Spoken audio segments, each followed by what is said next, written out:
Since I refused to admit it, Tony ordered the bodyguard to search for me. But to Tony's surprise, the bodyguard didn't find anything on me. I thought I could finally leave, but Tony suddenly called the surveillance room. He wanted to check the footage from that day. Then he told the bodyguard to pull down all the blinds. I was terrified my plan would be exposed. When the bodyguard reached the window where I hid the money, the blind suddenly got stuck. Seeing that Tony decided to pull it himself, I shut my eyes tight thinking I was about to be caught. But just then, someone came in delivering the surveillance footage. Tony stopped what he was doing, turned around, and started watching the video. I knew it was only a matter of time before they found out, so I pretended to faint and hit the glass. Luckily, a stack of cash fell down. While they weren't paying attention, I quickly picked it up and slipped it into my pocket, then secretly put it into a nearby bag. After that, I pointed at the screen and said, "The bodyguard's bag looks suspicious," hinting that Tony should check it. Tony immediately stood up and opened the bag. Sure enough, he found a stack of cash inside.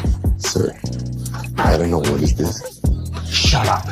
Sit down now. Then Tony told me I could leave first, but the rest of the money was still inside. So as I was leaving, I deliberately broke the blinds. Then I apologized and said I'd take them for repair. That's how I managed to smuggle the money out. But to my shock, when I got home that night, Tony and the bodyguard were already waiting for me. It turned out Tony had already seen everything from the surveillance footage. Just as he was about to punish me, he suddenly noticed there were photos of him in my house, and next to him in the photo was his old partner. But that man had been killed by Tony long ago. Realizing this, Tony demanded to know my relationship with him.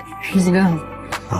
The truth was, I disguised myself as a cleaner just to take back what rightfully belonged to my father. But in the end, Tony still found out. Then he ordered the bodyguard to open the blinds and take back the money. But to everyone's surprise, inside were not stacks of cash, but rows of printed documents. They were all evidence proving Tony had framed my father. I was going to hand them over to the police and avenge him. Seeing this, Tony flew into a rage. He signaled the bodyguard to kill me, but instead the bodyguard turned him on and held him down. He quickly told me to open the door. Then 2 police officers came in. Tony was stunned to realize that the bodyguard had actually been an undercover cop all along, working to gather evidence and arrest him. I was credited for helping with the case and finally reclaimed everything that belonged to my father.